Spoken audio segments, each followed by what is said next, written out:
Mystic souls. Welcome to mystic infinitive. இன்றைக்கி வந்து no கான்டாக்டில் இருக்கிற உங்கள் ரிலேஷன்ஷிப்புக்கு அந்த சைலன்ஸ் உடைய ரீசன் என்ன, அதுக்கப்புறம் வந்து உங்கள்கிட்ட இருந்து உங்கள் பர்சன் ஏதாவது சில விஷயங்களை வந்து ஹைட் பண்ணி வச்சுருக்காங்களா, அது என்ன மாதிரியான விஷயங்கள், அதே மாதிரி எக்ஸ்டர்னல் இன்ஃப்ளூயன்சஸ் ஏதாவது இருக்கா, அதாவது இந்த சைலன்ஸ் மோடுக்கு போனதுக்கு ரீசன் எக்ஸ்டர்னல் இன்ஃப்ளூயன்ஸ், அதாவது லைக் ஹோம் ஒர்க் இல்லை அப்படின்னா தேர்ட் பர்சன் இன்டர்ஃபரன்ஸ் ஏதாவது இருக்குதா அப்படின்ட்டு. இந்த பிளாக்கேஜஸ் வந்து பர்மனெண்ட்டாக இல்லை வந்து தற்காலிகம் தானா அப்படின்ற ஒரு டீட்டெயில் ப்ரெடிக்ஷனாக நம்ம பார்க்கலாம். இன்றைக்கி வந்து ஃபுல்லாக வந்து இந்த நோ கான்டாக்டுக்குரிய பிளாக்கேஜஸை மட்டும்தான் நம்ம வந்து கவர் பண்ண போகிறோம். ஸோ ரீடிங்கை வந்து ஃபுல்லாக பாருங்கள். கார்டை சஃபில் பண்ணிக்கிறேன்.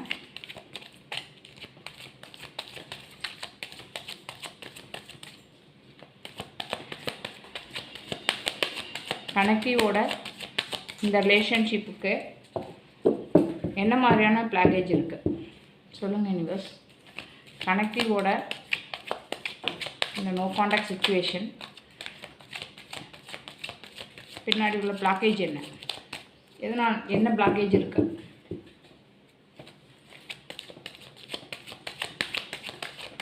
இந்த பிளாக்கேஜ் வந்து டெம்பரரியா இல்லை பர்மனெண்ட்டாக, தேர்ட் பர்சன் இன்ஃப்ளூயன்ஸ் ஏதாவது இருக்குதா,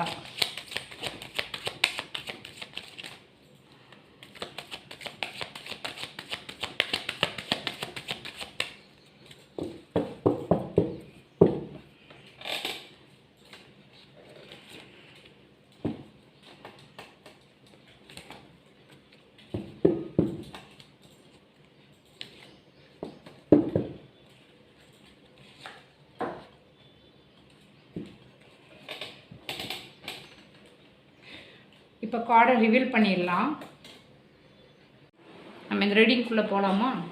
ஆக்சுவலாக இந்த கனெக்ஷனில் வந்து பிக்கஸ்ட் பிளாக்கேஜ் அப்படின்னு பார்க்கும்போது வந்து ஒரு பாசிட்டிவ் டிஸப்பாயின்மெண்ட் தெரியுது. ஸோ வந்து நடந்து முடிஞ்சது விஷயத்தையே ஃபோக்கஸ் பண்ணிகிட்டு இருக்கிற மாதிரி, அதாவது அதுலேருந்து ஹீல் ஆகாமல் இருக்கிற மாதிரி தெரியுது.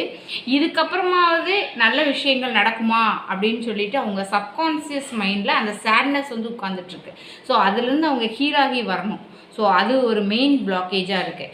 ஸோ செகண்ட் ஒன் வந்து எமோஷ்னலாக பார்க்கும்போது எமோஷ்னல் எக்ஸாஷன், அதாவது என்னென்னா அதிகடி, அதாவது அந்த ஹர்ட் அந்த விஷயங்கள் வந்து ரிப்பீட்டு ஆகாமல் இருக்கிறதுக்காக வந்து அவங்கள சுற்றி ஒரு வால்ஸை வந்து பில்ட் பண்ண மாதிரி இருக்குது. மறுபடியும் அந்த ஹர்ட் ஆகக்கூடாது அப்படின்றதுல அவங்க வந்து இது பண்ணுறாங்க. ஸோ வந்து லவ் கண்டிப்பாக இருக்குது, பட் ஆனால் அதோட ப்ரிகாஷன் வேறு இருக்குது. ஸோ அது ஒரு பிளாக்கேஜாக தெரியுது. ஈகோ பிளாக்கேஜுன்னு நம்ம பார்க்கும்போது எமோஷ்னல் ஷட்டவுன், அதாவது எந்த விஷயத்தையுமே வந்து வெளிப்படையாக பேசாமல் இருக்குது. அதே மாதிரி இந்த ரிலேஷன்ஷிப்புக்காக நம்ம போடுற எஃபோர்ட் வந்து ஒர்த்தா அப்படின்ற ஒரு மைண்ட் செட் இருக்குது. ஸோ அதை தாண்டி வந்து ஈகோ கிடையாது, பட் ஆனால் டிஃப்ரெண்ட்ஸ் டைப்ஸ் ஆஃப் ஒப்பீனியன்ஸ் இருக்கிறதுனால அந்த டிஃப்ரென்ஸ் அதுதான் மெயினு. ஸோ இதை பற்றியான ஒரு ஓவர் திங்கிங் அது வேறு இருக்குது. ஸோ அதனால் எமோஷ்னலாக வந்து ஒரு என்ன சொல்ல ஒரு ஸ்டக்கான ஒரு மைண்டில் இருக்கிற மாதிரி இருக்குது. அது ஒரு பிளாக்கேஜாக இருக்குது. ஸோ இதுக்கு வந்து இந்த பிளாக்கேஜ் வந்து ரிலீஸ் ஆகிறதுக்கு ஒரு கீ என்னது அப்படின்னு பார்த்தீங்கன்னா, ஒரு சேஃபாக ஸ்லோவாக ஒரு கண்ட்ரோல்டாக இந்த அப்ரோச் அது இருந்தால் மட்டும்தான் இந்த பிளாக்கேஜ் வந்து ரிலீஸ் ஆகும்.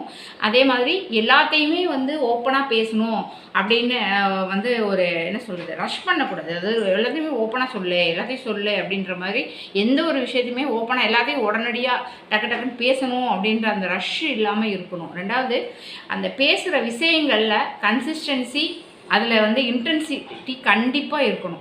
அதுவும் முக்கியம். அதே மாதிரி ரெண்டு பேருக்குள்ளே வந்து அந்த ட்ரஸ்ட் இஷ்யூ வந்து உருவாயிருக்கிறதுனால அந்த ட்ரஸ்ட்டு வந்து பில்ட் ஆகிறதுக்கு கொஞ்சம் ஸ்பேஸ் டைம் கொடுக்கணும். அது ஒன்று. அதேமாரி இந்த ரிலேஷன்ஷிப் வந்து ஸ்டக்காக இருக்கிறதுக்கு ரீசன் வந்து லவ் இல்லாமலாம் கிடையாது. ஒரு பாஸ்ட் அந்த லைஃப்பில் ஏற்பட அந்த ஃபீலிங்ஸ் அது வந்து ஹீல் ஆகாமல் இருக்கிறது ஒன்று, எமோஷ்னலாக வெளிப்படுத்தாமல் அந்த எமோஷ்னல் ஸ்டக்னஸ் ஒன்று. அதே மாதிரி நம்ம வந்து கொஞ்சம் அமைதியாக வந்து சேஃபாக இதை வந்து இது பண்ணணும் அப்படின்ற அந்த மைண்ட் தாட்டு தான் கரெக்டாக இந்த பிளாக்கேஜ்லேருந்து வெளியே வர்றதுக்கு ஒரு சொல்யூஷனாக இருக்கும். ஸோ இதில் வந்து சேஃப்டி முக்கியம். ஸோ ஸ்பீடு வந்து தேவையில்லை. ஸோ இந்த மெசேஜ் உங்களுக்கு ரெசனேட் ஆச்சு அப்படின்னா மிஸ்டிக் இன்ஃபினிட்டியை ஃபாலோ பண்ணுங்கள், உங்கள் ஃப்ரெண்ட்ஸ் அண்ட் ஃபேமிலிக்கு ஷேர் பண்ணி சப்போர்ட் பண்ணுங்கள்.